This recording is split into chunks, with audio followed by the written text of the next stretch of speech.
Hi, let me take you through few Windows 8 apps. To start with, let me take you to app called News. What you see on the screen, which is pointed out, is a news app. What I'm trying to do is I'll try to open a news app and search for the news and then share the news via Facebook. Even before entering the app, you can see the app tile is live. It shares some news to us.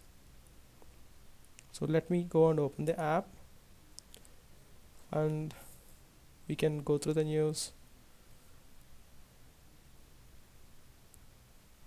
Let me search for a news.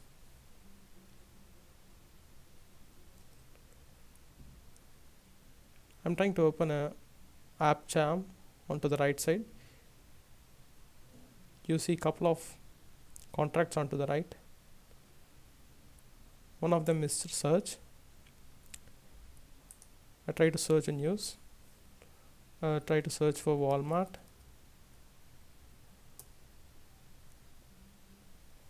And I could find some information on Walmart. I click on the first item and it takes me to a detailed page. Well, now I would like to share this news with my friends. So I'll go back to the charm bar, and then try to share this news. I'll try to post it to a Facebook.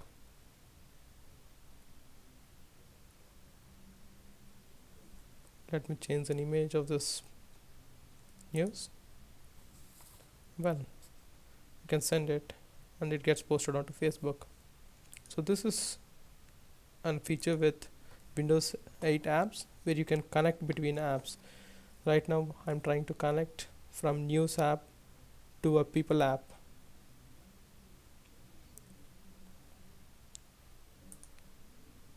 The next feature I would like to demonstrate is how can you localize the language. So in the same charm bar you also see an option settings. Let me go and do some settings. Let me choose options.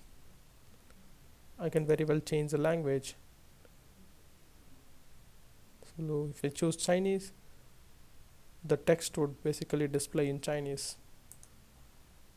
So this is a feature of localization. And every app can have an app bar. What you see onto the top and to the bottom are called app bars. I can get it either by sliding the touch screen onto the top or by right clicking by mouse.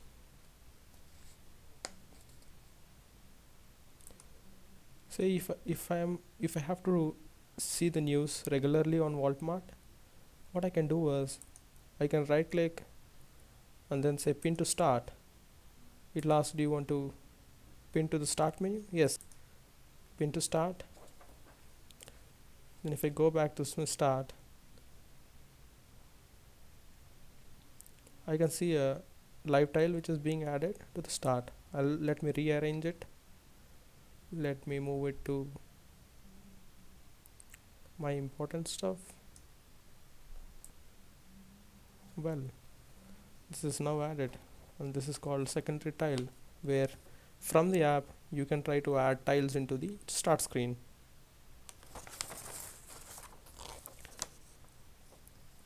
Moving on to the next app, Maps.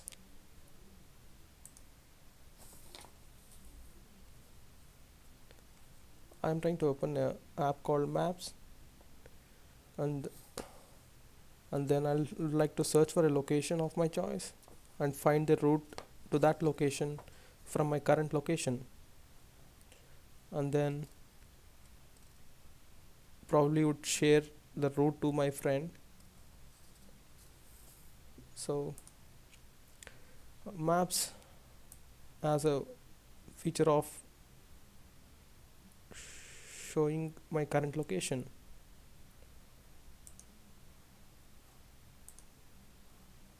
So it says Hyderabad is my current location. Let me search for a place called Bangalore.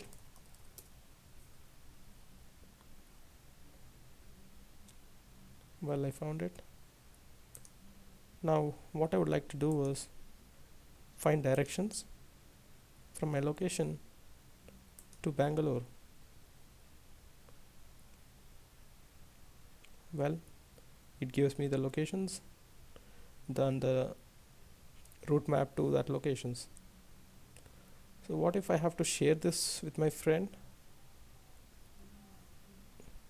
I'll just have to go to my the share contract and then just select mail. I would like to send it to a friend called Ravi. Just send.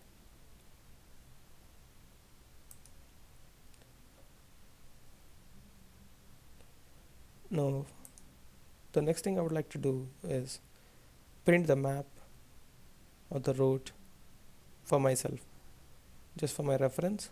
So I have an option of devices on the charm bar. I'll go click on devices. I can see the printers listed down. I'll go and print it to one of the printer. So this shows the capability of integration with devices as well. Let's close this app and move on to the next app. Let's open an app called Video.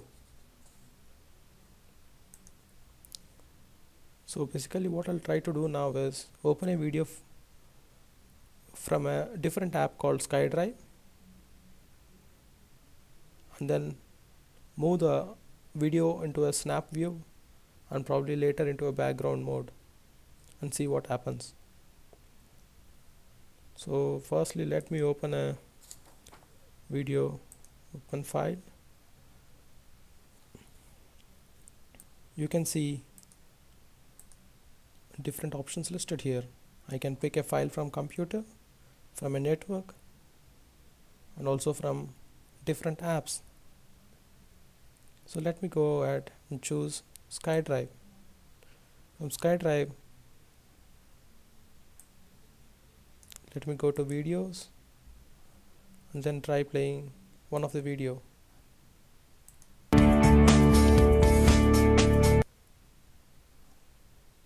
So now if I have to move this video into a snap view, I'll just have to drag it onto right or left and drop it there into snap view.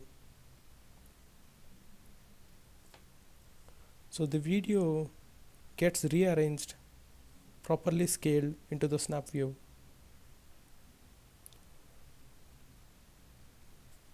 Whenever the video is in viewable state or the foreground state, it keeps playing. While the video is actually moved into background mode, and let me go to the task manager and see what is the state of the video. This is my process. Let me go to a detailed view and see that the video is actually in suspended mode and the CPU usage is 0, while the memory is still consumed and it remains unchanged. This indicates that the app is actually into suspended mode and onto memory. So when I shift back to the video, it actually starts playing immediately.